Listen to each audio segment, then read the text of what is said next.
melihat, dapat penglihatan, melihat Yesus dalam tubuhnya seperti itu, adakah pesan-pesan khusus yang dia sampaikan kepada Pak Pendeta? Ini penting loh.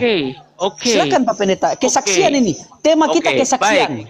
Baik. Kesaksian. Nah, Baik. teman-teman bantu tap layar, jangan lupa mawar-mawar ya. Iya. Baik. Penglihatan pertama, ketika saya melihat wajahnya, ya. Ketika saya melihat wajahnya, saya mendapat kepenuhan dibaptis Roh Kudus ya, dan saya berbahasa roh ya, berbahasa roh ya. Berbahasa roh. Seperti apa bahasa roh itu? Saya mendapat bahasa roh.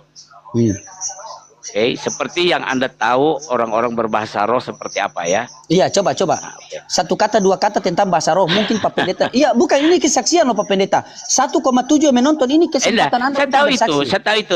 Tapi nanti interpretasinya akan beda. Jadi silahkan lihat orang sedang mengalami itu aja, banyak videonya ya. Iya, oke, lanjut. Di karang-karang nanti. Saya tidak ke situ. Iya, lanjut. Yang kedua, ketika saya melihat seluruh tubuhnya, saya tidak mendengar juga sesuatu beliau atau Tuhan berbicara, tapi di hati saya merasa suatu damai sejahtera yang besar dan dorongan yang kuat untuk menjadi hamba Tuhan, untuk menjadi hambanya, untuk melayaninya dan untuk memberitakan Injil. Mungkin orang-orang ya Kristen tuh ngerti yang saya katakan ini. Dorongan yang bergelora, yang menggebu-gebu, yang susah dibendung. Dan sampai sekarang gelora itu ada di sini. Ya, bergelora sedemikian rupa, ya.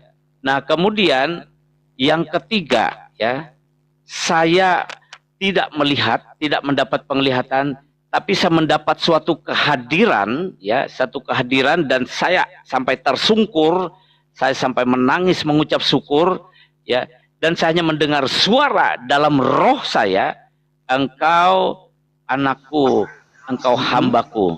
Engkau anakku, engkau hambaku, ya, seperti itu. Dia berkata seperti itu. Iya, dalam batin saya, ya, saya tidak secara audible, ya, kedengaran tidak telinga. Secara audible. Ya, tapi dalam batin muncul itu disertai gelora yang luar biasa.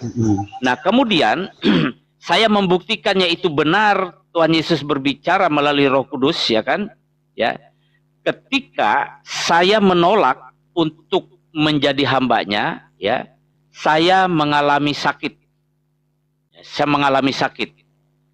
Kemudian ketika saya berdoa minta disembuhkan, saya diingatkan bahwa saya itu dipanggil, diutus untuk menjadi hambanya. Ya itu. Nah, sampai sekarang ya saya melayani. Karena saya berdoa kemudian saya bilang, Tuhan, kalau memang hamba ini dipanggil menjadi hamba,